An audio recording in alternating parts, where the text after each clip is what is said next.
Rebirth of devil सेओ episode 2। जाती हुई अवनी को देख सान्या मुस्कुराई।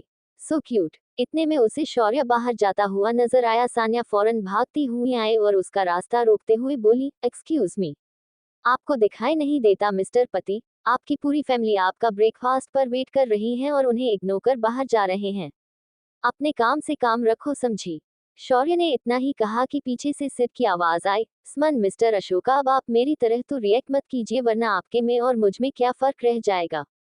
सिड अपना सैंडविच अपने हाथ में लेकर उसके पास आता हुआ बोला, मिस्टर अशोका, एक काम करते हैं, आपकी और मेरी लाइफ लाइन एक जैसी है, राइट?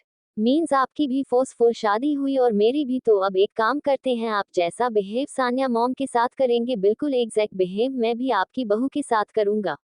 आइडिया अच्छा है ना? शौर्य अपने दांत भींचे सिड के सामने आया और एक तेज तमाचा सिड के गालों पर जलते हुए उसके कॉलर को पकड़ अपने सामने खींच बोला, तुमने अपने गुस्से में जो बेवकूफी की है ना, उसे तुम खुद भुगतोगे। तुमने मुझसे बदला लेने के लिए इस लड़की का सहारा लिया। सिड ने शौर्य की आंखों में गुस्से से झांका। मैंने अपना गुस्सा निकाला, लेकिन आपने क्या निकाला मिस्टर शौर्य अशोका? कौन सी दुश्मनी निकाली आपने अपने ही बेटे से? शौर्य का दिल हुआ कि वो इसी वक्त सिड के अंदर अपनी बंदूक की सारी गोलियां डाल दे, लेकिन अफसोस वो ऐसा नहीं कर सकता था।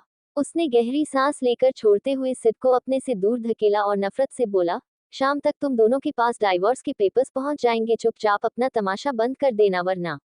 एक मिनट मिस्टर अशोका, सिड अजीब सी हंसी के साथ बोला, आपसे किसने कह दिया कि मैं डाइवोर्स चाहता हूँ? अचानक आप दोनों ससुर और बहू को हो क्या गया है? बात बात पर डाइवोर्स की बातें करने लगते हैं। एनीवेज, मैं आपको और आपकी बहू को साफ साफ क्लियर कर देता हूँ, मैं डाइवोर्स बिल्कुल नहीं दूंगा। मी टू, सान्या ने सिड का साथ दिया। शौर्य उन दोनों को अपनी बेरहम जलती हुई नजरों से घूरता हुआ चीखा, चाहते क्या हो तुम दोनों?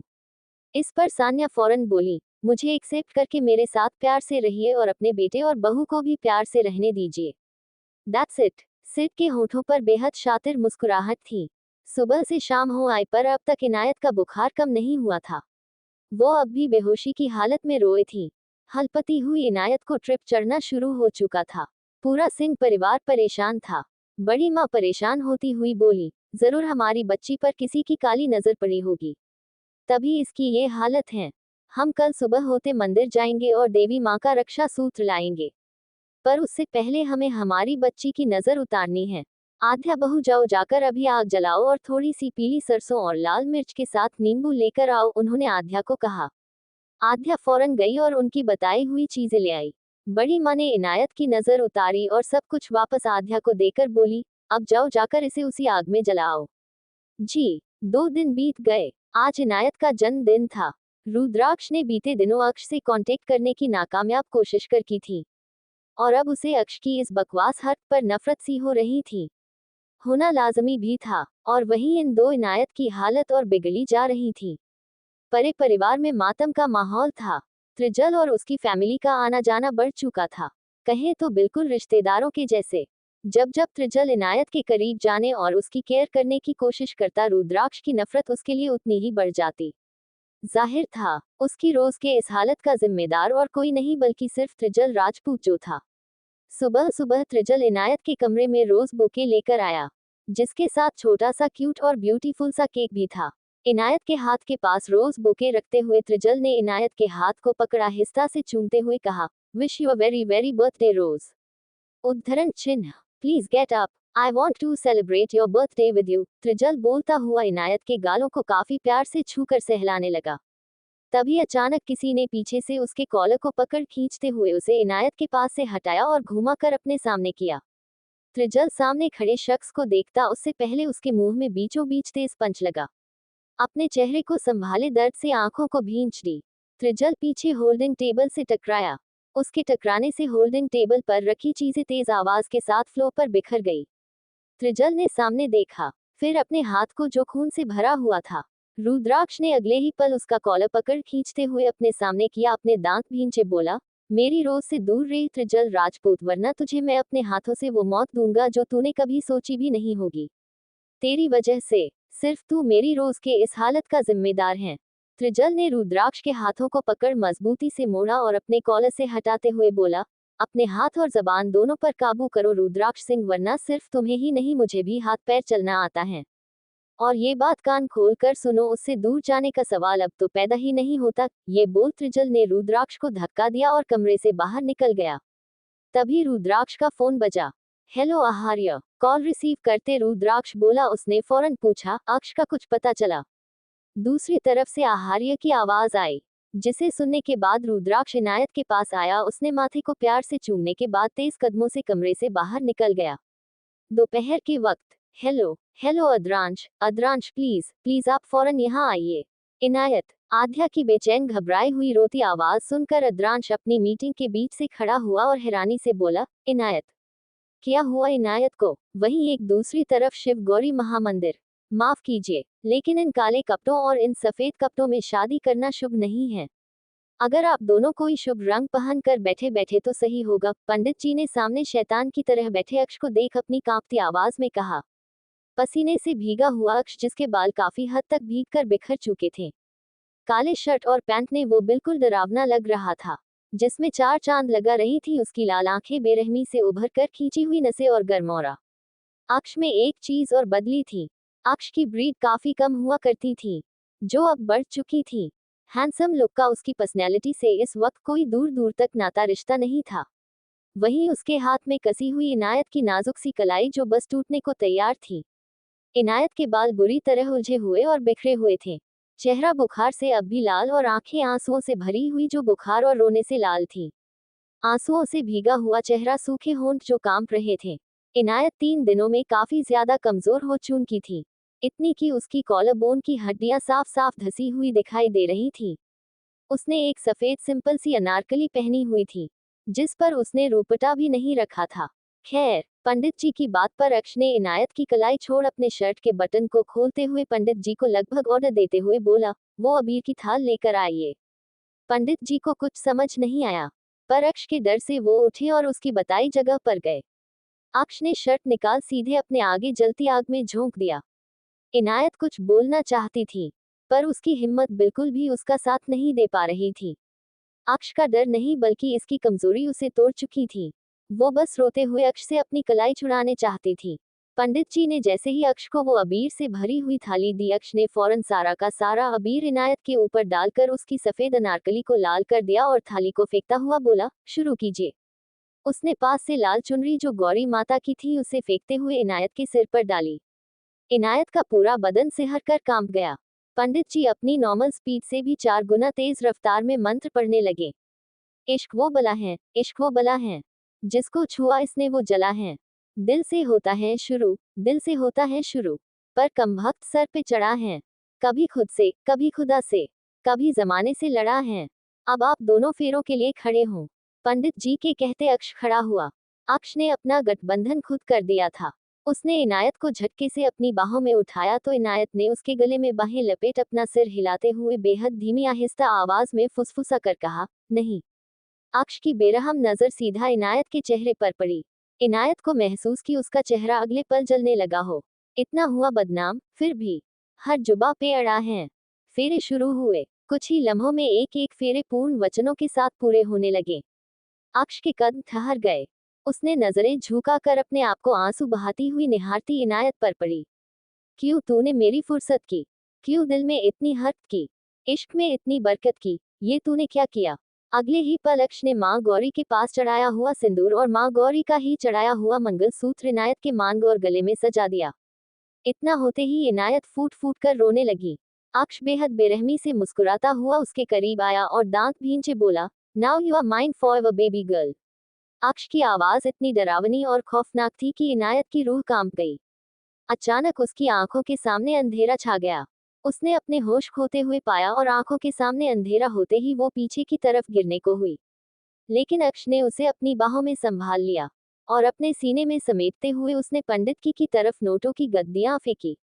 फिर अब मारा मारा मैं, चांद से बिछड़ा तारा मैं, दिल से इतना क्यों हारा मैं, ये तूने क्या किया? अक्ष ने इनायत को अपनी बाहों में उठाया और वहां से यूं ही बाहर निकला। शर्टलेस अक्ष और बिल्कुल मैस हालत में बेहोश झूलती हुई इनायत। खतरनाक के साथ साथ बिल्कुल जुदा नजारा था ये। सारी दुनिया से जीत के मैं आया हूँ इधर, तेरे आगे ही मैं हारा, किया तूने क्या असर? मैं दिल का राज कहता हूँ कि जब जब सांसें लेता हूँ तेरा ही नाम लेता हूँ। ये तूने क्या किया? अक्षय एक एक सीढ़ियों को उतरता हुआ इनायत की हालत को देख अपने अंदर का हैवान जगता हुआ महसूस कर रहा था। जाहिर जो अब सब कुछ बर्बाद करने वाला था। मेरी बाहों को तेरी सांसों की जो आदतें लगी हैं ऐसी जी लेता हूँ अब मैं थोड़ा और। मेरे दिल की रेत पे आंखों की जो पड़े परछाइयां तेरी पी लेता हूँ तब मैं थोड़ा और। अक्ष इनायत को अपनी बाहों में लिए कार में आया। ड्राइविंग सीट पर बैठे रुद्राक्ष ने पीछे अपनी बेजान रोज को देखा तो उसके सीने में एक आग सी लगी। इनायत ये बिल्कुल नहीं जानती थी कि अक्ष के साथ रुद्राक्ष भी था। और रुद्राक्ष इसलिए उसके सामने नहीं आया था क्योंकि वो अपनी रोज की ऐसी हालत देख रत्ती भर भी बर्दाश्त नहीं कर सकता था। अक्ष अपनी बाहों में बेहोश इनायत को बेहद गौर से देखने लगा। बुखार की वजह से इनायत के अंदर से एक अलग ही खुशबू आ रही थी। जिसने अक्ष को अपनी ओर खींचा वो झुकता हुआ इनायत के चेहरे के करीब आया। उनकी नजर अभी अभी गले पहनाए हुए अपने मंगलसूत्र पर पड़ी। अक्ष इनायत की खुशबू में इस कदर खो गया कि उसे रुद्राक्ष के होने का एहसास भी नहीं हुआ। इतने दिन वो इनायत से दूर था। कैसे जाने कौन है तू मेरी, मैं ना जानू ये, मगर जहां जाऊं मैं करूं मैं वहां तेरा ही जिक्र। रुद्राक्ष ने पार्टीशन ऑन किया और उसी पल अक्ष के होठों ने इनायत की गर्दन का स्पर्श किया। मुझे तू राजी लगती है, जीती हुई बाजी लगती है, तबीयत ताजी लगती है, ये तूने क्या किया? अक्ष के होठों के बेहद बेचैनी और बेसब्री से अपना दबाव बढ़ाना शुरू किया। जैसे ही उसने अपने होठों को नीचे खींचा तो उसके होठों के छाप ने इनायत की नाजुक सी गर्दन पर लाल निशान छोड़ दिए। मैं दिल का राज कहता हूँ कि जब जब सांसें लेता हूँ तेरा ही नाम लेता हूँ, ये तूने क्या किया? अक्ष ने इनायत के गोरे गर्दन और आगे के सीने पर अपने हाथों को फेरा। ना जाने वो क्या कर रहा था और क्या करना चाहता था, लेकिन जो भी कर रहा था बेहद खतरनाक था। खुराना पैलेस लिविंग हॉल में सभी बैठे करवा चौथ की तैयारियों के बारे में बातचीत कर रहे थे। आज वहां नायत और राहा भी आई थी, तो खुराना पैलेस में एक अलग ही माहौल जमा हुआ था। फिजा और नायत एक दूसरे से चिपकी हुई कुछ खुसफुसाती हुई बातें कर रही थी। तुम सच में ये करोगी? अगर विशु बुआ का मालूम चला ना तो वो तुम्हारी टांगे तोड़ देंगी। और फिर दक्ष अंकल और अक्ष भाई। दी फिजा मुंह बनाए नायत को टोक बोली, दी लेकिन डैडी डिड्डा और मम्मा को बताएगा कौन? मैं तो सब सीक्रेटली करूंगी ना। ओह मैं कहाँ हूँ? नायत ने बड़े ही प्यार से फिजा को धमकाया। अगर तुमने मुझसे पंगा लिया ना और मेरी बातें नहीं मानी तो यह नो ना। अपनी बातें अधूरी छोड़ नायत ने अपनी आईब्रोज रेज कर दिया, जिसके बाद फिजा की आंखें सिकुड़ गई। फिजा का चेहरा पैलेस के दरवाजे की ओर था और नायत का चेहरा फिजा की ओर। एकदम से फिजा की आंखें फैल गई। उसने एकदम से खड़े होकर आगे भागते हुए कहा, डिड्डा डिड्डा, ये इन्नू दी, क्या हुआ इन्नू दी को? फिजा परेशान सी आगे आए और अक्ष का रास्ता रोक दिया। उसकी आवाज पर सबका ध्यान दरवाजे की ओर गया। माँ, आप पापा के साथ खुराना पैलेस आ जाए। रोज मिल गई, रुद्राक्ष ने कॉल पर गहरी सांस छोड़ते हुए कहा। अद्रांश ने फौरन आध्या के हाथ से फोन लेते हुए रुद्राक्ष से पूछा, खुराना पैलेस? लेकिन वो वहां क्या कर रही हैं? रुद्राक्ष ने अपनी आंखें बंद कर ली। आप यहाँ आ जाए। इतना बोल रुद्राक्ष ने कॉल डिस्कनेक्ट किया और खुराना पैलेस के अंदर चला आया। इनायत की हालत देख विश, शानू, नूरवी, राहा और सिद्धि जी सभी के पैरों तले जमीन सरक चुकी थी। सिद्धि बदहवास के आगे आए, अक्ष बच्चा ये सब क्या है? ये क्या हालत बना रखी है आप दोनों ने? और क्या हुआ इनायत को? सब कुछ थी है ना बच्चा? राहा भी आगे आए, अक्ष आप तो आउट ऑफ इंडिया थे ना? उन सब से परे विश की नजर इनायत की हालत पर थी। उसने सबके आगे आकर अक्ष की आंखों में झांकते हुए सवाल किया, अक्ष? अक्ष का बिहेव आज कुछ बदला हुआ था। मम्मा, मैं अभी आया, ये बोल अक्ष तेज कदमों से अपने कमरे की ओर बढ़ा। उसके जाते ही रुद्राक्ष वहां पहुंचा। रुद्राक्ष, बेटा क्या है ये सब? क्या हालत बनाई हुई है दोनों ने? कुछ हुआ है क्या? राहा ने जल्दी से पूछा। रुद्राक्ष की नजर विश पर गई। उसने गहरी सांस छोड़ी और बोला, बेहतर होगा अक्ष आप सभी के सवालों के जवाब खुद दें। थोड़ी ही देर में खुराना पैलेस का हर शख्स हॉल में मौजूद था। साथ ही सिंह परिवार भी वहां आ चुका था। आध्या ने रुद्राक्ष से परेशान होकर पूछा, रुद्राक्ष कहाँ है? इनायत आपने कहा था वो यहाँ है, तो फिर नजर क्यों नहीं आ रही वो? अक्ष नीचे आया। वो अब फ्रेश हो चुका था। उसने आध्या के सवालों का जवाब उनके बीच आते हुए दिया। आराम कर रही हैं। विश अक्ष को देख फौरन खड़ी हुई। अक्ष हमें बताएंगे आप क्या था ये सब? अक्ष उन सभी से दूरी बनाकर सामने खड़ा हुआ। उसके दोनों हाथ उसके जेब में थे और चेहरा बिल्कुल इमोशनलेस। आंखों में कोई भी हमदर्दी नहीं। उसने विश की आंखों में आंखें डाल जवाब दिया, मम्मा, मैंने मिस्टर अद्रांश सिंह की बेटी से शादी कर ली और अब वो मेरी बीवी हैं।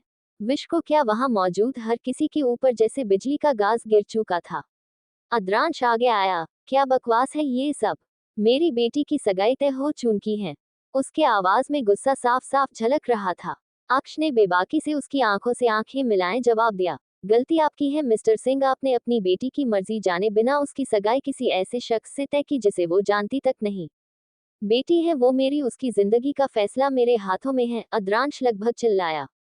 सभी उस वक्त खामोश थे। कुछ संभल नहीं पाए थे और कुछ कहना नहीं चाहते थे। जिसमें से दो दक्ष और तेजस थे।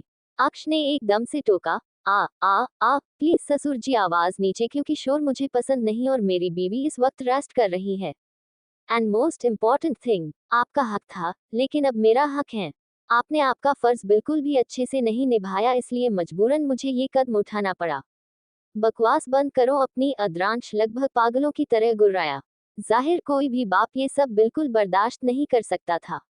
अद्रांश पलटा, उसने दक्ष से कहा, दक्ष अपने बेटे को संभालो, बताओ उसे उसने क्या किया है। दक्ष खड़ा हुआ और अद्रांश के सामने आया। उसने कामली अद्रांश से सवाल किया, मैं तुमसे एक सवाल करना चाहता हूँ। तुमने सच में अपनी बेटी की सगाई उसकी मर्जी जानकर तय की थी? क्या उसने अपने मुंह से कहा था तुम्हें वो इस सगाई के लिए राजी है? हाँ, खुश थी मेरी बेटी इस सगाई से। अद्रांश के शब्दों पर अक्ष की मुठ्ठियां कस गई। हकीकत अगर अद्रांश की जगह कोई और होता तो अक्ष इसके बाद उसे कोई शब्द कहने लायक न छोड़ता। रुद्राक्ष ने फौरन जवाब दिया, पापा, आपने सवाल किया था लेकिन रोज ने ऐसा कोई जवाब नहीं दिया था। असल में रोज कभी खुश थी ही नहीं। आपने और मॉम ने, इवन किसी ने भी उसकी हालत इतनी कैसी बिगड़ी बिल्कुल नहीं सोचा। उसके पीछे आपका डिसीजन था। अद्रांश हैरानी से रुद्राक्ष को देख रहा था। आध्या धम की आवाज से सोफे पर बैठी। आप लोगों को लगा उसकी खामोशी ही उसकी हाँ है, लेकिन सच्चाई कुछ और थी। असल में वो अक्ष से प्यार करती हैं। अक्ष उसके लिए हम सब से बढ़कर है, जिसके ना मिलने पर वो अपनी हालत मौत तक कर सकती हैं। अचानक अद्रांश ने रुद्राक्ष से एक एक शब्द चबाते हुए पूछा, तो तुम्हें ये सब मालूम था? एक पल के लिए पूरे पैलेस में सन्नाटा छा गया। रुद्राक्ष ने आह भरी और बोला, हाँ। उसके जवाब के साथ उसके गालों पर एक साथ दो तमाचे लगे, जिसकी गूंज ने सबके रोंगटे खड़े कर दिए। तुम दोनों ने मेरी इज्जत को इतने गंदे तरीके से सबके सामने नीलाम कर दिया। आज के बाद मुझे अपनी शक्ल मत दिखाना। और तुम अपनी बीवी को गलती से भी मेरे सामने लाने की कोशिश मत करना, वरना आज तक उसने सिर्फ अपने बाप का प्यार देखा है। अद्रांश की आंखें हद से ज्यादा लाल और गहरी हो चुकी थी। दक्ष बोला, तुम जज्बाती हो रहे हो अद्रांश। अद्रांश उसकी ओर पलटा, तुम्हारी भी बेटी है दक्ष खुराना। जिस दिन उसने तुम्हारी इज्जत की धज्जियां तुम्हारे मुंह पर उड़ाई, उस दिन मैं भी तुमसे यही बोलूंगा। इतना कहते ही अद्रांश आध्या के पास आया और उसका हाथ पकड़ उसे तेज कदमों से लेकर बाहर की ओर बढ़ गया। इस वक्त आध्या कुछ भी सोचने समझने की हालत में नहीं थी। रुद्राक्ष अपने आप को संभाला और अक्ष को देखा। रुद्राक्ष की आंखों में आंसू थे, जो आज तक कभी नहीं आए थे। उसने अक्ष से कहा, अगर आज के बाद उसे रत्ती भर भी तकलीफ हुई तो अपने ऊपर लगे थप्पड़ का हिसाब और उसके आंसुओं का बदला तुम्हारी जान होगी। इतना कहते ही रुद्राक्ष तेज कदमों से बाहर निकला। फिजा, जो बिल्कुल डरी हुई थी, वो रोते हुए रुद्राक्ष के पीछे भागी। पूरे पैलेस में मातम जैसा सन्नाटा पसरा हुआ था। कुछ पल की खामोशी को तोड़ते हुए अक्ष विश के पास आया और उसके सामने घुटनों पर बैठता हुआ बोला, I am sorry mamma. I know मेरा डिसीजन गलत था, लेकिन मुझे कुछ समझ नहीं आया। और विश उसकी बात बिना पूरी सुने वहां से निकल गई। अक्ष अपनी आंखें बंद कर सिर झुका लिया। वो अफसोस में खड़ा हुआ कि उसके सामने दक्ष आया। अब अगर तुमने मुझसे उलझने की कोशिश की तो मेरे पास भी हुक्म का इक्का आ चुका है। अक्ष ने दक्ष को देखा, जिसके होंठों पर बेहद खतरनाक शैतानी मुस्कुराहट थी। अक्ष उसकी बातों का मतलब समझ गया। वो समझ गया कि उसके डैडी उसके साथ थे। उसने कोई रिस्पॉन्स पास नहीं किया। अक्ष अपने कमरे में आया। उसने बेड पर अभी तक बेहोश इनायत को देखा। उसकी हालत देख अक्ष ने गहरी सांस ली, उसकी ओर बढ़ गया। काम की वजह से वो 3 दिनों से सोया नहीं था, और फिर आज का ये। इन सब से थक कर उसने डोर लॉक किया, लाइट्स ऑफ कर 2 नाइट लैंप्स ऑन किए और इनायत के बदल में अपनी शर्ट निकाल कर लेटा। कुछ पल उसने इनायत को गौर से देखा। उसने इनायत को क्लीन तो कर दिया था, पर कपड़े अब भी वही थे। फिलहाल उसके पास इनायत के लिए सिर्फ अपने कपड़े थे। गहरी सांस लेने से ऊपर नीचे होता इनायत का सीना देख अक्ष की निगाहें उस पर टिक गई। इनायत को देख देख उसे त्रिजल की याद आ रही थी। जितना वो त्रिजल और इनायत को सोच रहा था, उतना ही उसकी नफरत उबाल ले रही थी। लाजमी गलती सिर्फ त्रिजल की थी, पर सजा वो बेशक इनायत को भी देने वाला था। पलक झपकते अक्ष की नजरों की तपिश सनक में बदल गई। एक बार फिर उसके सर शैतान सवार हो गया। उसने इनायत का जबड़ा पकड़ा और उसके करीब जाते हुए बेहद खौफनाक सन की आवाज में बोला, बहुत गलत किया तुमने बेबी गर्ल, बहुत गलत। इसकी सजा तुम्हारे लिए बहुत खतरनाक होगी, इतनी कि तुम्हारी रूह भी अब चीख चीख कर सिर्फ अक्ष खुराना का नाम लेगी। इस वक्त अगर गलती से भी इनायत होश में होती और अक्ष का ये रूप देख लेती तो शायद वो उसी पल अपनी जान गंवा बैठती थी। अक्ष ने इनायत के सीने पर थोड़ा गहराई पर चमकते मंगलसूत्र पर पड़ी। उसने झुककर उस पर अपने होठों को रख चूम लिया। इनायत की पतली सुराहीदार गर्दन को अपने नाक और होठों से सहलाता हुआ अक्ष अगले ही पल इनायत के ऊपर आ गया। अपने होठों की तलब उसकी खुशबुओं और गर्दन के स्पर्श से मिटाता हुआ अक्ष धीरे धीरे इनायत के बदन से लिपटे कपड़ों को आजाद करने लगा। और कुछ ही पल के अंदर अक्ष ने इनायत के होठों से अपने होठों को उलझा लिया। रात के वक्त सिंह परिवार का माहौल बेहद बुरा था। किसी ने रात का डिनर तक नहीं किया, और आज जो कुछ भी हुआ वो अब तक राजपूत परिवार के कान से दूर था। अशोका विला, नहीं आंटी, इसकी जरूरत नहीं है। सीरत की जो भी चीजें जहां है जैसी है आप उन्हें वैसी ही रखें और उन्हें छेड़छाड़ करने की कोई जरूरत नहीं है। बस कल आप मेरी कुछ चीजों को अगर शौर्य के कमरे में जगह हो तो सेटल कर दीजिए, वरना शौर्य की चीजें निकाल कर फेंक सकती हैं। पर सीरत की कोई भी चीज हिलनी नहीं चाहिए, समझी ना आप? सान्या ने काफी हिदायत के साथ आंटी को समझाया। आंटी हंसते हुए बोली, सीरत मैडम आपको पता है कभी कभी आप सिद्ध बाबा से भी ज्यादा जिद्दी बन जाती हैं। ओम, जैसे में? सान्या ने क्यूट पाउट बनाए पूछा। इस पर आंटी बोली, जैसे आप शौर्य साहब से लड़ जाती हैं ना, वैसा सिद्ध बाबा के अलावा कोई कर ही नहीं सकता। वैसे आपको पता है हमने सोचा नहीं था आप इतनी अच्छी होगी। अमूमन औरतें अपने पति की पहली बीवी का जिक्र सुनते उबल जाती हैं, लेकिन आप अलग हैं। सान्या कुछ कहती उससे पहले अवनी वहां आती हुई बोली, आंटी एक्चुअली हमारी सान्या माँ सच में अलग है, और कितनी प्यारी भी है ना। हमें तो लगता ही नहीं कि सान्या माँ हमारी सास है। अच्छा जी, तो फिर ठीक है, आज से मैं तुम्हारी सास। सान्या ने आंखें सिकुड़ी और अपने कमर पर हाथ रख ऑर्डर करते हुए कहा, चलो चुपचाप से ये सारा डिनर तुम अकेली डाइनिंग टेबल पर रखेगी और अपने पति के साथ साथ ससुर जी से भी यहाँ हाजिर होने को कहो, वरना। अवनी अपना पर पकड़ हंसने लगी। सान्या का मुंह बन गया। अरे, उसने आंटी को देखा जो खुद भी हंस रही थी। इस पर उसने बेचारी सी शक्ल बनाए, अरे आप दोनों ऐसे क्यों हंस रहे हो? बताकर तो हंसो ताकि मैं भी थोड़ा हंस लूं, वैसे भी शौर्य के आने के बाद तो लड़ना ही है ना। देर रात सिड अपने प्रमोशन सेटअप से वापस लौटा। हॉल पूरा शांत था और लाइट्स भी थोड़ी डीम थी। उसके कदम लड़खड़ाते हुए कमरे की ओर बढ़ रहे थे। उसके चलने के अंदाज से साफ जाहिर हो रहा था कि वो उस वक्त ड्रंक था। जैसे ही कमरे का दरवाजा खुला, बेड से टेक लगा कर सोई अवनी की आंखें झटके से खुली। हाँ, वो थोड़ा चौंक गई थी, पर जब उसने अंदर आते अक्ष को देखा तो वो संभल गई और नीचे उतरते हुए बिना कुछ बोले सिड के बगल से होकर बाहर जाने लगी। असल में इन बीते दिनों उस दिन के बाद से सिड और अवनी में हल्की सी भी बातचीत नहीं हुई थी। ना ही अवनी अब कोई कोशिश करती थी, और सिड ऐसा कुछ करे, इसकी उम्मीद उससे करना बेवकूफी से कम नहीं था। अवनी अभी सिड के बगल से गुजरी ही थी कि अचानक से सिड ने उसकी कलाई पकड़ उसे अपनी तरफ खींचा, जिसकी वजह से अवनी का छोटा सा सिर सिड के ब्रॉड सीने से लगा। आह, अवनी अपने सिर पर हाथ रख हल्के से कराही। क्या कर रहे हैं, दिखाई नहीं दे रहा क्या? अवनी ने हल्की नाराजगी में झुंझलाते हुए कहा, और उससे अपनी कलाई छुड़ाए। हाथ छोड़िए मेरा। सिड ने मुस्कुराते हुए अवनी की कमर को अपने दोनों हाथों से पकड़ अपने करीब खींचा और झुककर उसके माथे से अपना माथा सटाया।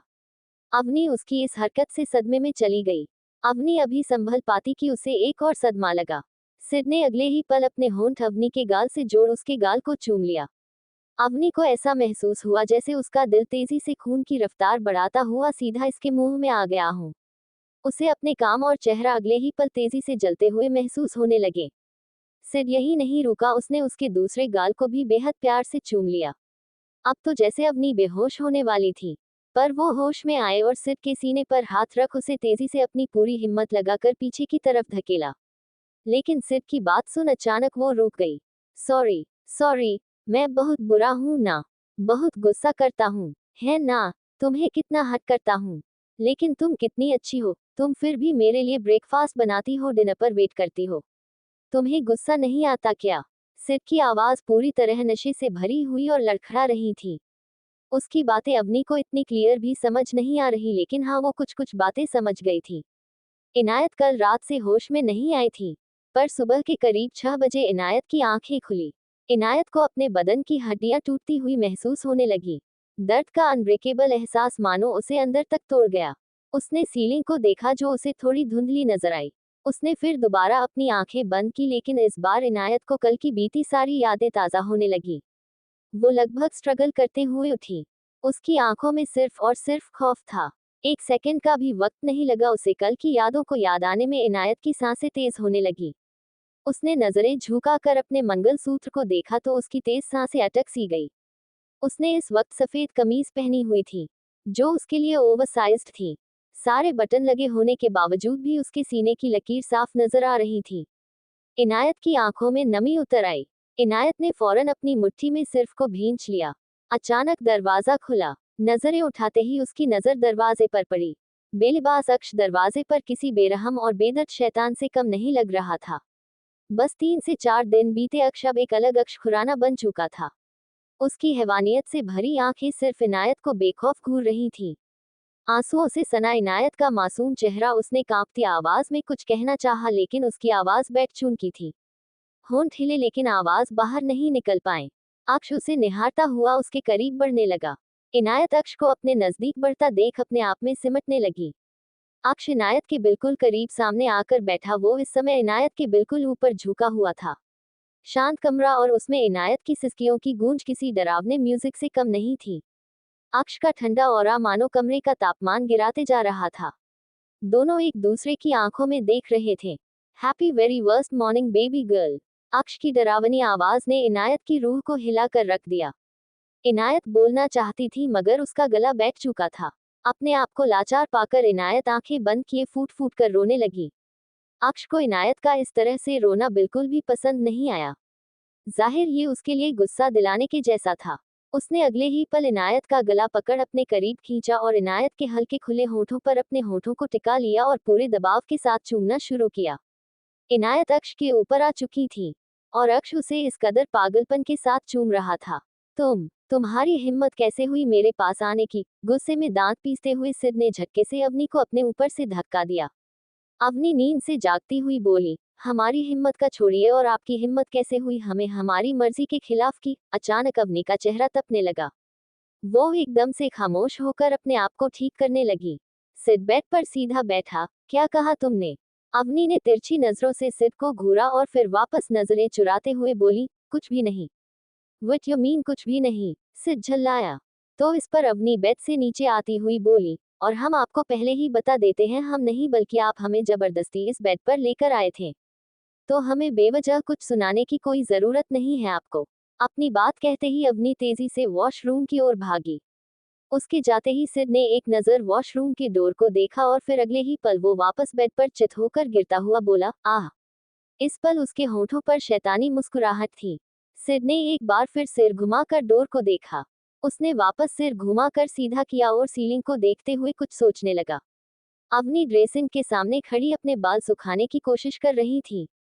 वहीं उसके पीछे काउच पर बैठा सिड डबल एक्सरसाइज करते हुए उसे घूरे जा रहा था। अवनी उसके ऐसे घूरने से काफी ज्यादा अनकंफर्टेबल फील करने लगी।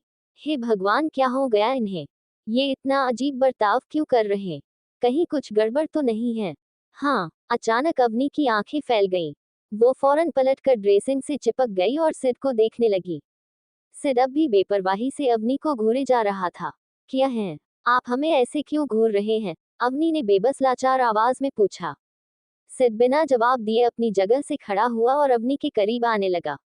क्या हुआ है इन्हें? हे भगवान, बचा लीजिए हमें। अवनी अपने मन में बड़बड़ाती हुई पीछे ड्रेसिंग से पूरी तरह चिपक गई। सिड उसके बिल्कुल सामने आकर खड़ा हुआ। लाजमी कद में अवनी उसके सीने जितनी थी, पर ही इसमें वो मुश्किल से कंधों तक आ ही जाती थी। सिड अवनी की आंखों में दर्द देख मन ही मन मुस्कुराने लगा। वो यूं ही उसके ऊपर झुकता हुआ अपने हाथों को ड्रेसिंग के किनारों पर रखे अवनी को घेर कर खड़ा हो गया। अवनी ने हिम्मत जुटाई, ये क्या कर रहे हैं आप? अब आपकी हिम्मत कैसे हो रही है हमारे करीब आने की? अवनी की आंखों में गुस्सा उतरा। तुम्हारी लिपस्टिक। एकदम से सिड ने उसके होठों के किनारों को छुआ। जैसे ही उसकी उंगलियों ने होठों को छुआ अवनी पूरी तरह से जम गई। उसके जी अंडस्को स्म के भीतर दौड़ता खून तेज रफ्तार में भागने लगा। सिड उसके होठों को धीरे धीरे सहलाता हुआ बोला, किस शेड की है तुम्हारी लिपस्टिक? अवनी बिल्कुल सेंसलेस हो चुकी थी। अचानक अवनी ने सिड के हाथ को झटका और उसे दूर धकेलते हुए बोली, क्या बदतमीजी है ये सब? सिड अवनी को अजीब शैतानी नजरों से घूरता हुआ मुस्कुराने लगा। अवनी को हद से ज्यादा अजीब लग रहा था। वो नहीं जानती थी उसे क्या कहना चाहिए, वो बस तेजी से कमरे से बाहर भागी। सिड उसके भागते ही बच्चों की तरह हंसा, बिल्कुल ऐसे जैसे कि वो अपनी शादी के दिन से पहले हंसा करता था। इतने में सिड का फोन वाइब्रेट हुआ। हेलो, जवाब देते ही दूसरी तरफ से सिड को जो जवाब मिला उसे सुनते ही सिड के चेहरे का रंग फिनका पड़ गया। वॉट? लेकिन ओके ओके मैं आता हूँ, कहते ही सिड जल्दी से वॉशरूम में भागा। अवनी, क्या हुआ? ऐसे क्यों भाग रही हो? अपने आप से टकराए अवनी को संभालते हुए सान्या बोली। सान्या को देख अवनी अपनी तेज सांसों को संभालते हुए बोली, वो भारी सांसों की वजह से अवनी कुछ कह नहीं पा रही थी।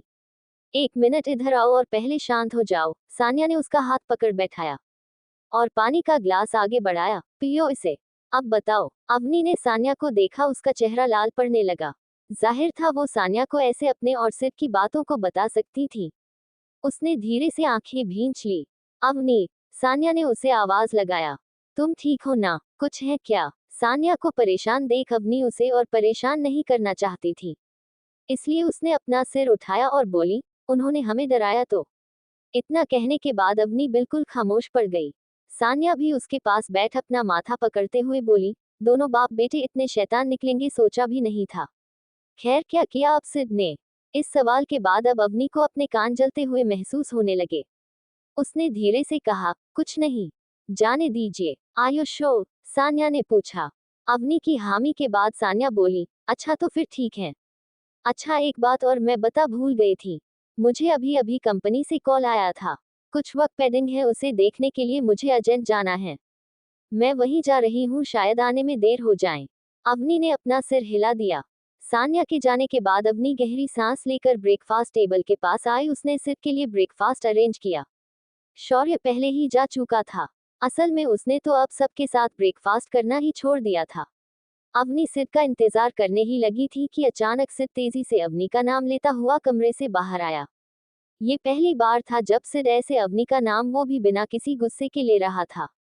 उसकी सांसें तेज हो गई और दिल की धड़कनें हद से ज्यादा स्पीड में भागने लगी। चेहरा गहरे खून की तरह लाल पड़ने लगा। अचानक सिड ने उसका हाथ थामा। कब से आवाज दे रहा हूँ, सुनाई नहीं दे रहा क्या? चलो। अवनी फौरन होश में आई। लेकिन कहाँ? सिड उसे खींचते हुए बाहर ले जाता हुआ बोला, खुराना पैलेस। अवनी सिड को हैरानी से देखते हुए बुदबुदाई, खुराना पैलेस? लेकिन क्यों? मैंने फैसला कर लिया है और अब मैं इस बारे में कोई भी बात सुनना नहीं चाहूंगा।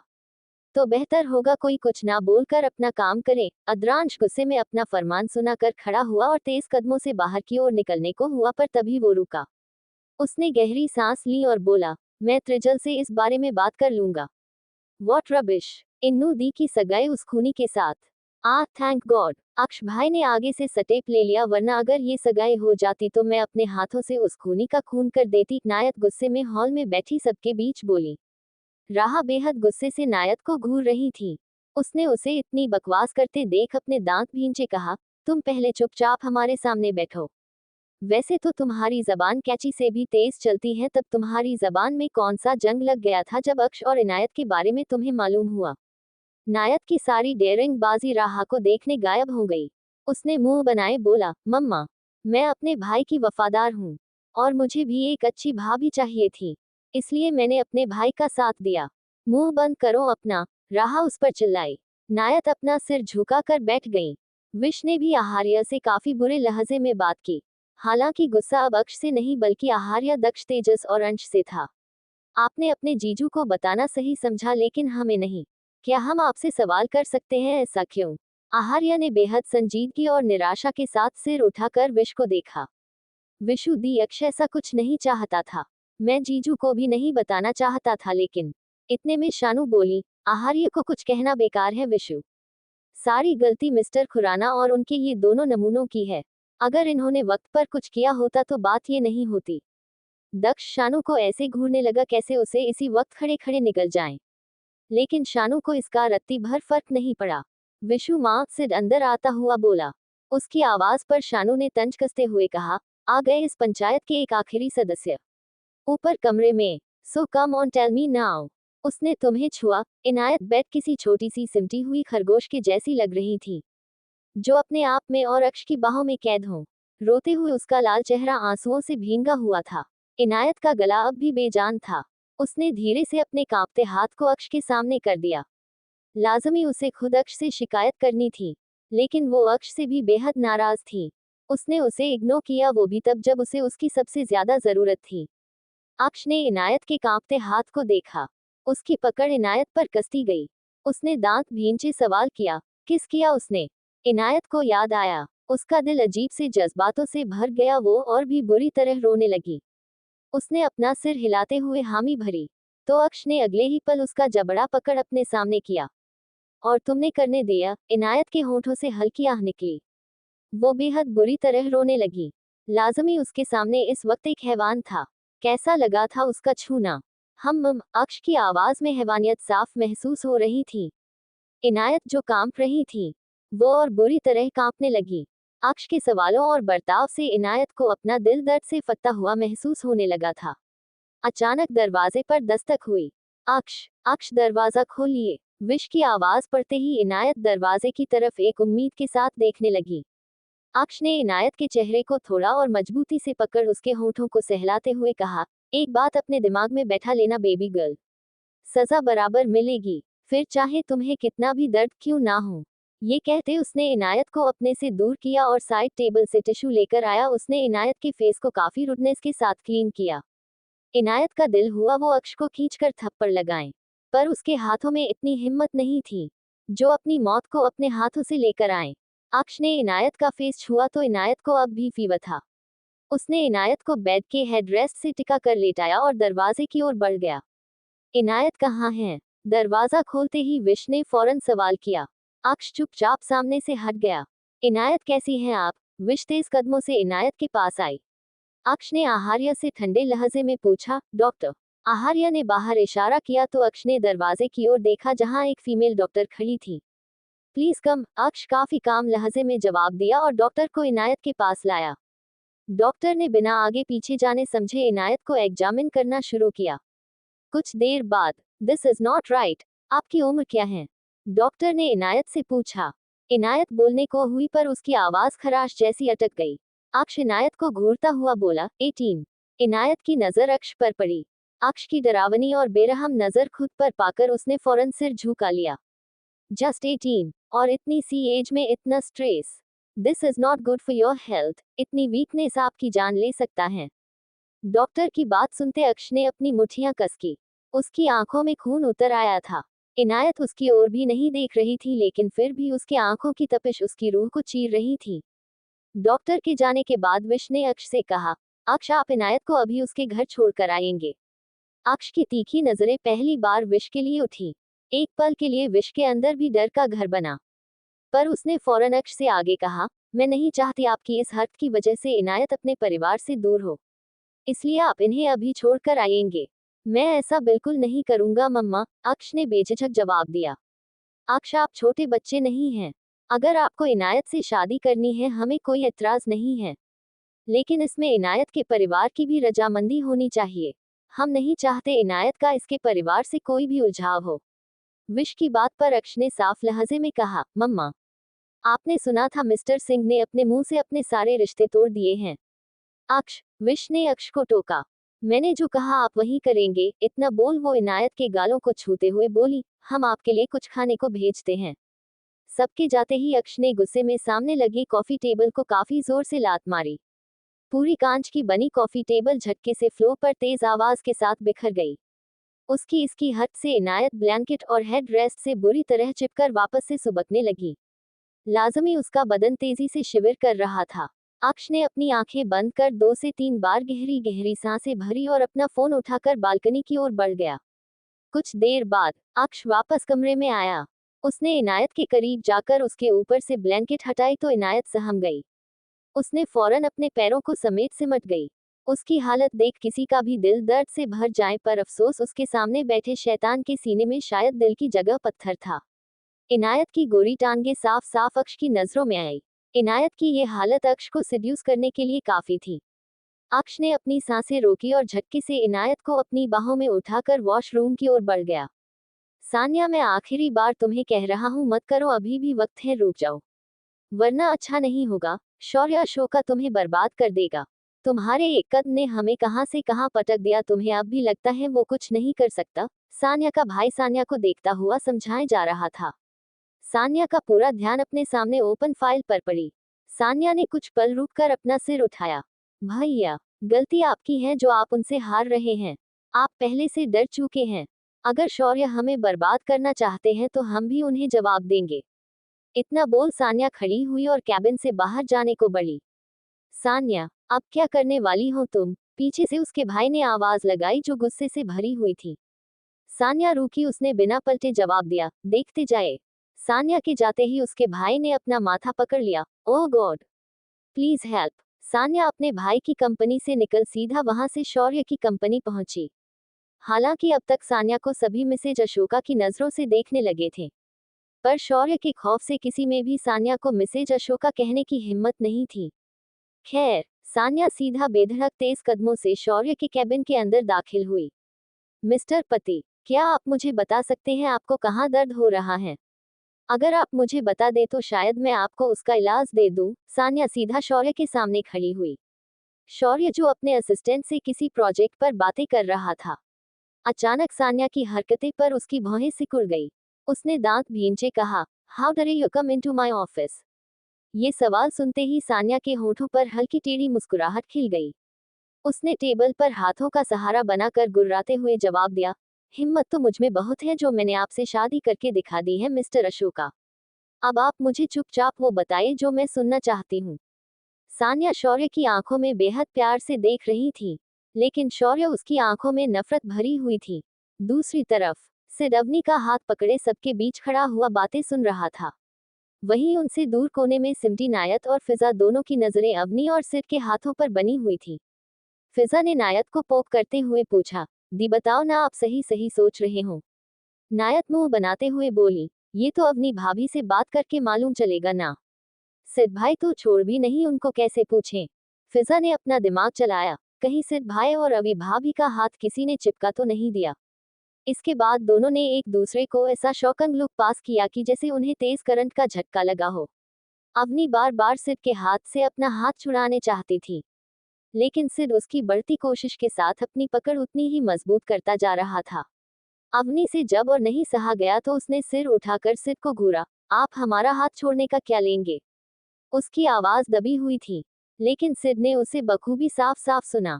उसने नजरें झुकाकर अवनी को देखा, एक बार फिर उसकी नजर अवनी के होठों पर गई। उसने शैतानी अंदाज में जवाब दिया, योर लिपस्टिक शेड। अचानक अवनी का चेहरा लाल पड़ने लगा। शर्म और ऑकवर्डनेस की वजह से उसने अपना चेहरा छुपाना चाहा, लेकिन उसे गुस्सा भी आया। उसने फौरन अपनी इस शर्म को छोड़ सिड को वापस घूरा।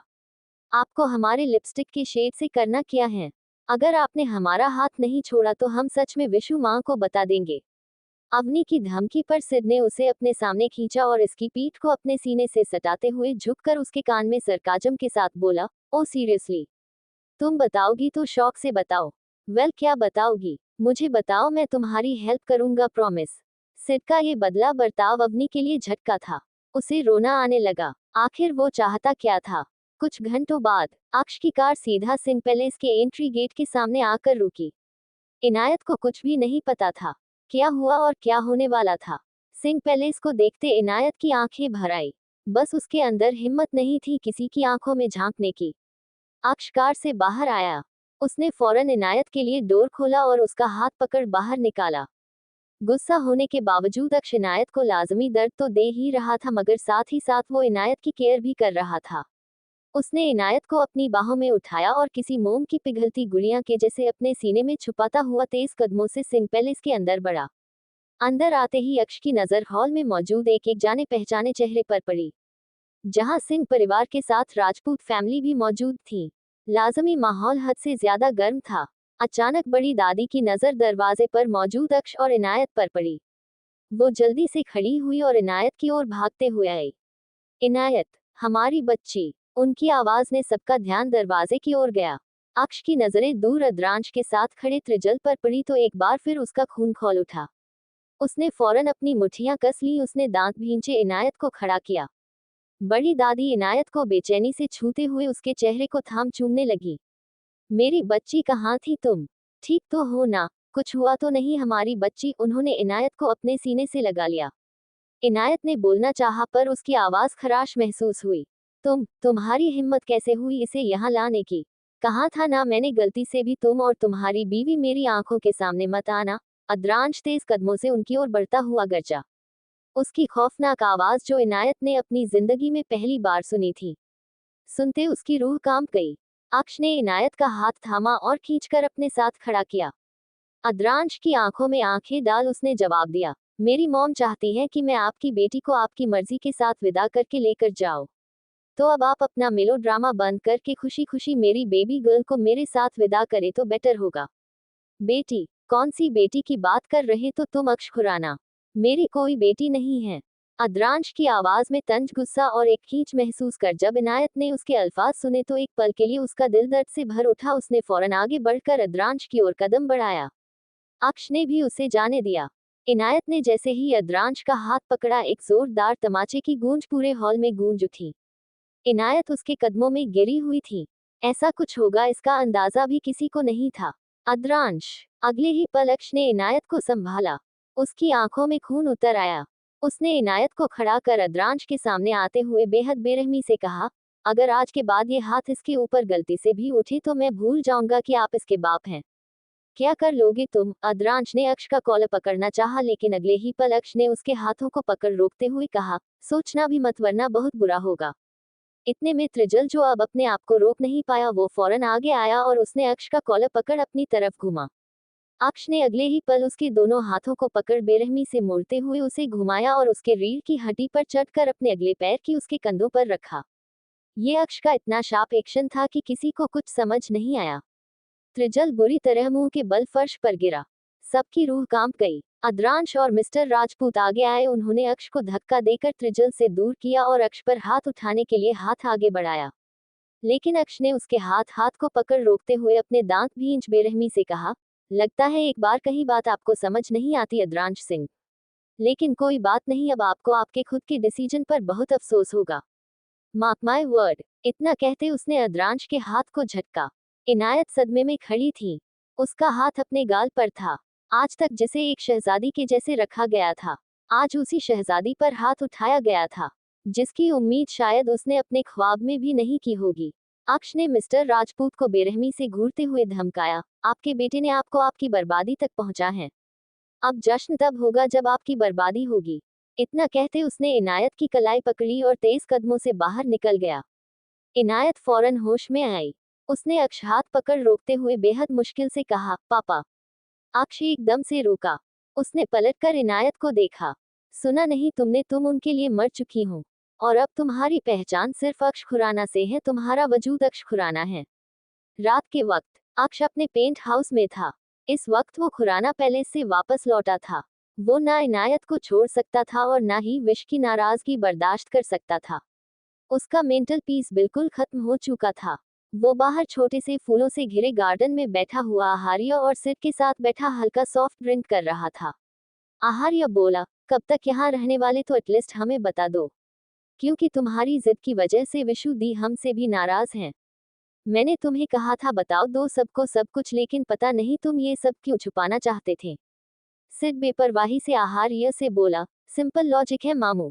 ये इसलिए छुपा रहा था ताकि ये हमें एकदम से ऐसा झटका दे सके। आहार्य उसके जवाब पर गुर्राया, तुम अपना मुंह बंद करो, तुम खुद किसी बेवकूफ से कम नहीं हो समझे। मामू, सिड मुंह बनाए बोला। आहार्य ने उसे इग्नोर किया। कुछ पल की शांति के बाद सिड फिर से कुछ सोचता हुआ खड़ा हुआ उनके सामने आया और बेहद क्यूट सा मासूम चेहरा बनाए बोला, मामू। अक्ष प्लीज, मैं बहुत कंफ्यूजन में हूँ, प्लीज मुझे कंफ्यूजन से बाहर निकलो यार। आहार्य ने सिड को घूरा। सिड उन दोनों के सामने ही बैठ गया और दोनों को देखता हुआ बोला, एक्चुअली मुझे ये पूछना है कि तुम दोनों ने तो कितनी बार किस किया होगा ना, क्या तुम लोगों ने कभी लिपस्टिक का टेस्ट लिया है? अक्ष और आहार्य की आंखें सिकुड़ गई। अक्ष को काफी देर से खामोश था, उसने फौरन अपनी चुप्पी तोड़ी, क्या तुमने अवनी को किस किया? सिड उसकी बातों से हल्का सा झेपा, फिर मुंह बनाता हुआ बोला, हाँ किया, लेकिन मैं नशे में था। मुझे नहीं पता मैंने उसे किस क्यों किया, पर लेकिन तुम दोनों ये छोड़ो और बताओ, क्या तुम लोगों ने लिपस्टिक का टेस्ट लिया है?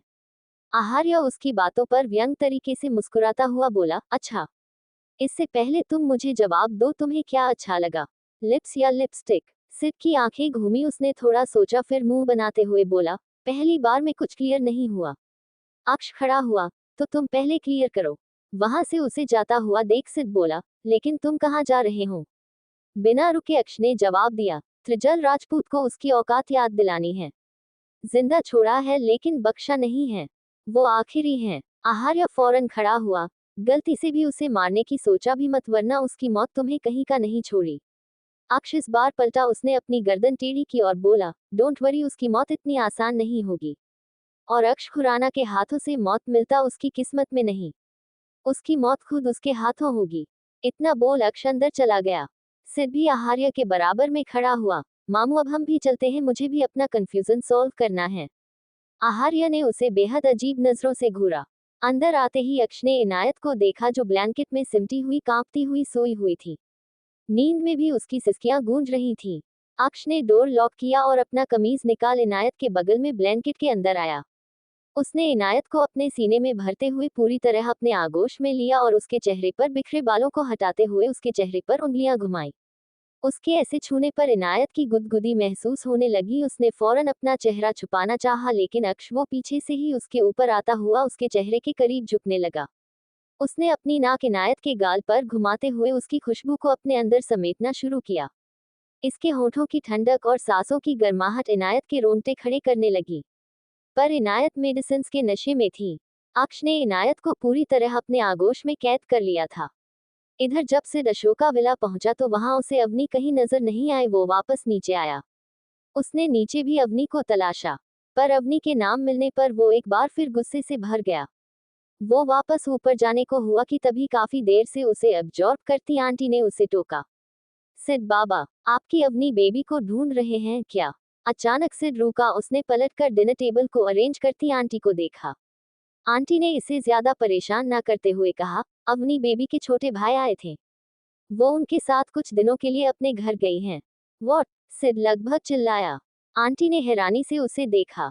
सिड ने फौरन बोला, अच्छा ओके थैंक यू आंटी, ये बोल वो वापस जाने लगा।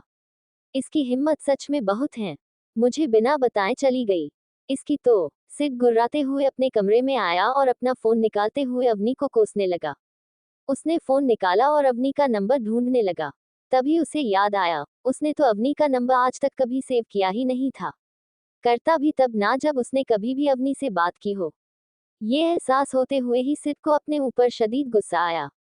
वो गुस्से में बेड के किनारे बैठा और फोन को बेड पर फेंकता हुआ अपने गुस्से को काबू करने लगा। वो अवनी से कांटेक्ट के बारे में सोचने लगा, पर शौर्य के सिवाय उसे इस बात की खबर कोई नहीं दे सकता था। पर वो शौर्य के सामने किस मुंह से जाएं भी तो क्या कहें? हजार सवालों ने उसे घेर लिया। यूं ही 2 दिन बीत गए और आज था करवा चौथ। इनायत वापस लौट आई थी। उसकी हालत में भी काफी सुधार आने लगे थे, पर उसे अब भी अद्रांश के बिहेवियर से एक सदमा लगा था, जिससे इनायत अब काफी ज्यादा साइलेंट हो चुकी थी। शौर्य ने अशोका विला छोड़ दिया था। उसका ज्यादा से ज्यादा समय सिर्फ कंपनी में जाता था। अवनी अब भी अपने मायके में थी और सिड उसने भी अपने काम में खुद को बिजी कर लिया था। Zone company. अक्ष। रुद्राक्ष तेज कदमों से अक्ष के ऑफिस में एंटर हुआ। अक्ष ने इस पर बिल्कुल भी रिएक्शन पास नहीं किया, जैसे वो पहले ही उसके आने और उसके गुस्से से वाकिफ हों। यू आर वेलकम रुद्राक्ष सिंह। रुद्राक्ष ने आते अक्ष का कॉलर पकड़ उसे अपने सामने खींचते हुए कहा, बकवास बंद करो अपनी। तुम्हारी हिम्मत कैसे हुई पापा के प्रोजेक्ट को किसी और कंपनी के हाथों खरीदने की? उस प्रोजेक्ट की वजह से हमारी कंपनी कहाँ जा सकती थी, तुम्हें अंदाजा भी है? क्या सोचकर तुमने ये सब किया? तुम्हें क्या लगा था तुम्हारी ये हरकत हमारे सामने नहीं आएगी? तमीज से। रिश्ते में तुम्हारी बहन का पति हूँ मैं। जबान और हाथ थोड़ा काबू में रखो रुद्राक्ष सिंह, वरना अब अगर हमारे बीच कुछ होगा तो अच्छा नहीं लगेगा। समझ रहे हो ना मैं क्या कहना चाहता हूँ? अक्ष ने अचानक रुद्राक्ष की बात बीच में काटते हुए उसके हाथ अपने कॉलर से झटके। रुद्राक्ष आगे कुछ कहता उससे पहले अक्ष अपनी रोलिंग चेयर पर बैठता हुआ बोला, और रही बात तुम्हारे पता चलने ना चलने की, तो मैं खुद चाहता था तुम्हें पता चले। इस पर रुद्राक्ष अपना आपा खोते हुए बोला, चाहते क्या हो आखिर तुम? तुम्हारी वजह से मैंने वैसे भी बहुत खो चुका हूँ। उसकी बात पर अक्ष ने नजरें उठाए और एक तेज नजर उसके ऊपर डालते हुए बोला, तुम सच में जानना चाहते हो? रुद्राक्ष को अक्ष की आंखों में कुछ अजीब दिखा। उसकी आवाज में संजीदगी महसूस कर उसने अपनी आंखें बंद कर गहरी सांस ली। इनायत इस वक्त कमरे में अकेली बैठी हुई थी। पिल्लों को अपनी गोद में समेट अपना सिर सिरहाने से टिका रखा था। आंखों को बंद किए वो बीते समय को याद कर रही थी। बार बार उसे अपने गाल पर लगे अद्रांश के थप्पड़ का एहसास महसूस होता। उस एहसास से उसका दिल मानो किसी की मुट्ठियों में हो और वो उसके दिल को बेरहमी से निचोड़ रहा हो। तभी अचानक कमरे के दरवाजे पर दस्तक हुई। हड़बड़ाहट में इनायत ने आंखें खोली और गालों पर लुढ़के आंसुओं को जल्दी जल्दी पोंछकर खड़ी हुई और जाकर दरवाजा खोला। सामने विश खड़ी थी। अपने आंसुओं को विश की नजरों में आने से छुपाने के लिए उसने अपनी पलकें और सिर साथ में झुका लिए, लेकिन विश ने उसके लाल चेहरे को देख लिया। उसने आगे आकर इनायत के चेहरे को छूते हुए पूछा, इनायत बेटा आप ठीक तो हैं? आपका चेहरा इतना लाल क्यों है? और गर्म भी? कहीं आपको दोबारा बुखार तो नहीं आने लगा? इधर आइए। इनायत का हाथ पकड़े विश अंदर कमरे में आई। उसने इनायत को बैठाया और माथे को छूकर आंका और बोली, मैंने मना किया था आपको मत कीजिए व्रत, लेकिन आपने बात नहीं सुनी, अब आ गया ना बुखार। क्या करूं मैं आपका? सब एक से बढ़कर एक जिद्दी हैं। विश को परेशान देखकर इनायत को धक से लगा। उसकी आंखों के सामने आध्या का चेहरा घूम गया। उसकी आंखें नमी से भर आई। इनायत, अब मैं आपकी एक नहीं सुनूंगी, अब आपको अपनी दवाइयां लेनी ही होगी, वरना मैं अक्ष को बता दूंगी। जैसे ही विश ने अक्ष के नाम की धमकी दी, इनायत फौरन सहम गई। उसने मासूम सा चेहरा बनाकर विश को मनाने की कोशिश की, नहीं नहीं प्लीज आप उन्हें मत बताइए। मुझे ये फास्ट रखना है प्लीज। इनायत की आवाज बेहद धीमी और मिठास से भरी हुई थी। विश ने जैसे ही उसके चेहरे को देखा उसका दिल पिघल गया। मासूम चेहरा और ऊपर से आंखों में आंसू। सच में कोई इतना प्यारा कैसे हो सकता था? विश उसके बगल में आ बैठी। बेटा, मैं जानती हूँ ये आपका पहला करवा चौथ का व्रत है, लेकिन आप अपनी हालत तो देखिए। क्या आप इस तरह अपने आप को नुकसान नहीं पहुंचा रही? और अगर अक्ष को ये पता चला तो वो बेहद गुस्सा होगा। इनायत समझ रही थी। डर तो उसे भी था कि अक्ष को अगर इस बारे में पता चला तो शायद उसकी जान ले लेगा, क्योंकि उसने उसे कल ही साफ साफ धमकी दी थी।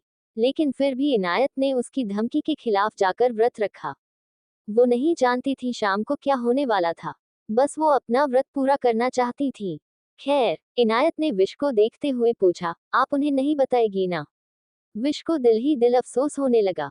उसने गहरी सांस छोड़ी और बोली, हाँ, नहीं बताऊंगी। इस जवाब के मिलते ही इनायत के परेशान और बेचैन चेहरे पर सुकून तैर गया। विश को याद आया वो यहाँ क्यों आई थी। अरे मैं तो भूल ही गई। अच्छा ये आपके लिए, आप आज यही पहनना। और अभी कुछ देर में मेहंदी वाली आने ही वाली है, तो आप उनसे मेहंदी लगवा लेना। हैमम, ये कहते हुए विश ने इनायत के सामने 2 बैग्स रखे। कब तक ये सब चलेगा अद्रांश? वो हमारी बेटी है, और गलती उसकी है भी। तुम अपने गुस्से के आगे उस बच्ची की खुशियों को ऐसे कैसे छीन सकते हो? अद्रांश के दादासा ने बेहद गुस्से और संजीदगी से कहा। वहीं अद्रांश के बाबा सा भी थे। वे सभी अभी कुछ दिनों पहले ही वहां आए थे। काफी दिनों से वो अद्रांश को समझाने की कोशिश भी कर रहे थे, पर अद्रांश अपने गुस्से की आग में जल रहा था। उनकी बातों पर अद्रांश गुस्से में बोला, उसकी गलती क्या है? ये आप मुझसे पूछ रहे हैं दादासा? उसने मुझे धोखा दिया। उसने क्या, उसके भाई ने भी। दोनों में मेरी इज्जत मिट्टी में मिला दी। मेरी जबान पर आंच आई। शर्म से सिर झुकाना पड़ा। क्या ये सब उसकी वजह से नहीं है? इस पर अद्रांश के बाबा साहब बोले, गलती तुम्हारी भी है अद्रांश। तुमने फैसला लेने से पहले एक बार भी अपनी बेटी से सवाल किया? उसकी असली खुशियों के बारे में सोचा? तुमने ऐसा कुछ नहीं किया। रुद्राक्ष ने भी तुमसे कहा, लेकिन फिर भी तुमने नहीं समझा, तो गलती किसकी? अद्रांश गुस्से में खड़ा हुआ। तो क्या वो घर से भागकर शादी कर लेती? मैं जिंदा था। अगर वो इस रिश्ते से खुश नहीं थी तो वो मुझे बता सकती थी, पर क्या हुआ? उसने भागकर शादी करना ज्यादा जरूरी समझा।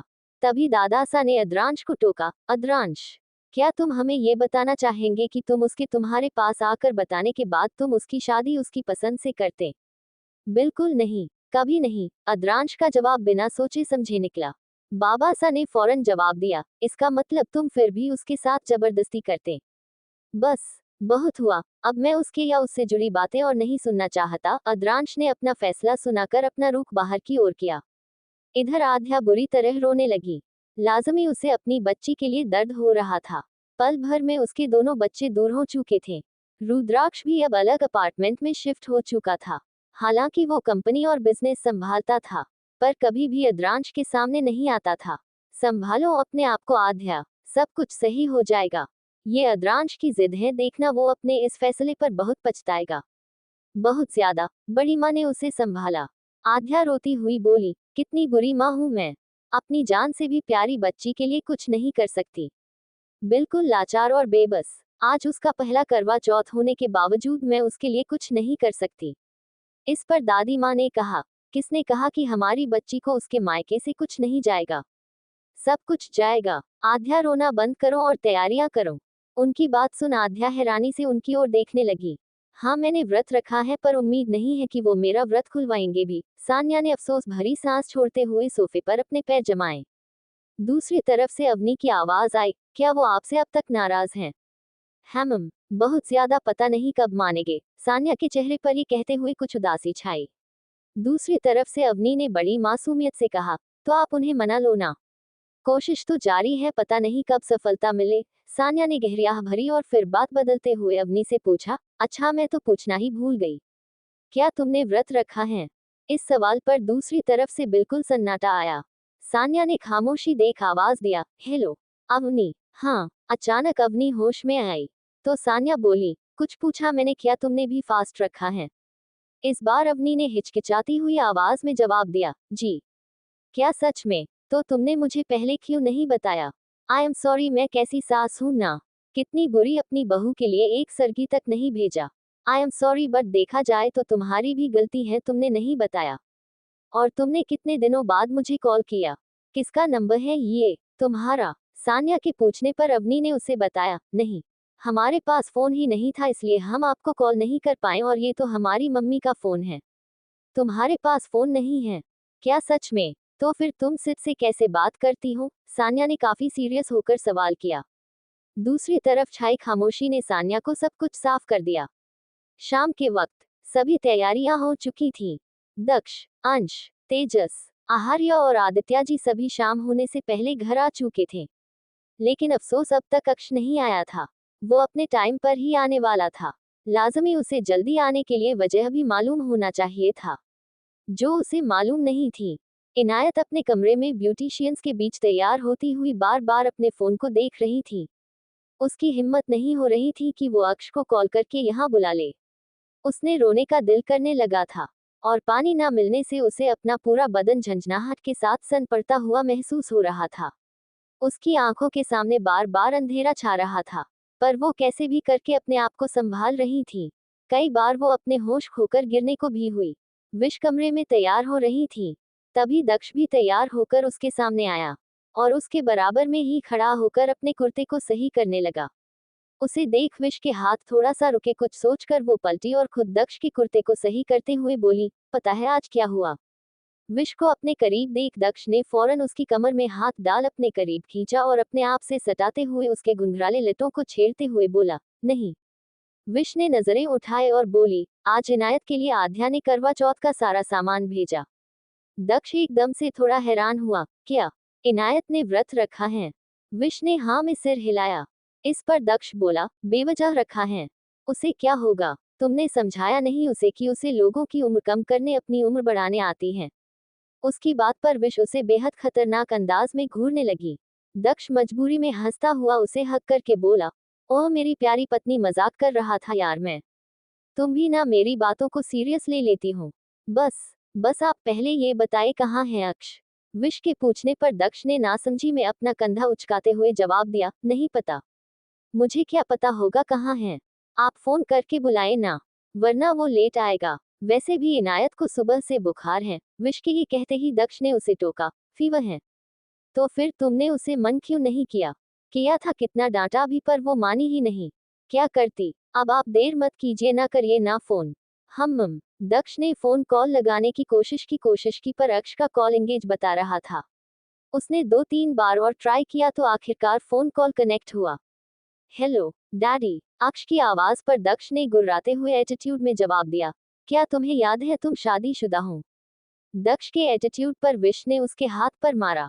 अक्ष जो अभी अभी अपनी मीटिंग से कार की तरफ बढ़ रहा था, उसने काफी कामली जवाब दिया, ऑफ कोर्स। ओह, तो तुम्हें ये भी याद होगा तुम्हारी बीवी भी है।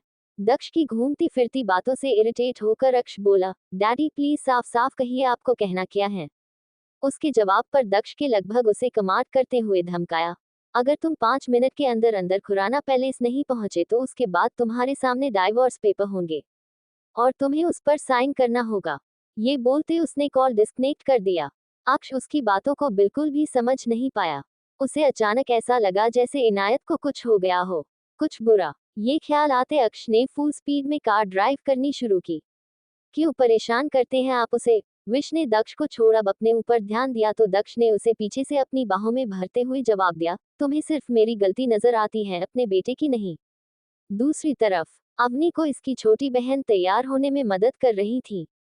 हालांकि अवनी ने कोई भारी भरकम कपड़ा नहीं पहना था, बस एक सिंपल सी साड़ी जो यही कहीं 1000-2000 की होगी, पर फिर भी उसकी चमक और डिजाइन उसे बेहद महंगी बना रही थी। अवनी ने ये दूसरी बार शादी पहनी थी। पहली बार सीरत की साड़ी और ये दूसरी बार, पर उस बार अवनी को इस साड़ी पर काफी ज्यादा गुस्सा आ रहा था, क्योंकि बार बार उसकी साड़ी की प्लेट्स गड़बड़ हो रही थी। उसने झुंझलाते हुए अपनी बहन से कहा, छोड़ो तुमने आता ही नहीं कुछ भी, बिल्कुल बेकार हो तुम, हम माँ से करवा लेंगे। अवनी की छोटी बहन उसे जाता हुआ देख हैरानी से बोली, अरे इसमें मेरी क्या गलती? मैं बेकार नहीं हूँ समझिए, आप खुद बेकार हो, तभी ये साड़ी नहीं बंध रही। हक पति के आने की खुशी में देखो कैसे चिड़चिड़ी हुई पड़ी। उसकी बहन वहीं हॉल में आकर बैठ गई। अवनी ने जब उसकी आखिरी लाइन सुनी तो अचानक रुक गई। उसने पलटकर उसे देखा और पूछा, तुमसे किसने कहा वो आने वाले हैं? उसकी बहन से मुंह बनाते हुए कहा, शक्ल पर बेवकूफ लिखा है क्या? इनएविटेबल, आज करवा चौथ है, वो पहला तो वो तो आएंगे ही ना। अपना दिमाग कम चलाओ अच्छा होगा। ये बोल अवनी आगे बढ़ गई। उसका दिल दुखा, उसकी आंखें भी नम हुई, पर वो ये सब किसी को जताना नहीं चाहती थी। शिखा रामनारायण, अम्मा मुझे एग्जैक्ट याद नहीं आ रहा, मैं एक बार रीचेक करके आपको क्लियर करूंगी। एक्चुअली में मैं बहुत बेगैरत हूँ, मैं भूल जाती हूँ। रिट्स, अभी अभी तो इनायत सुहागन बनी, आप उसे अभी अभी विधवा करना चाहती हूँ। Thank you for listening. Like और कमेंट करना ना भूलें और मोर स्टोरीज के लिए सब्सक्राइब करें। मिलते हैं नेक्स्ट वीडियो में।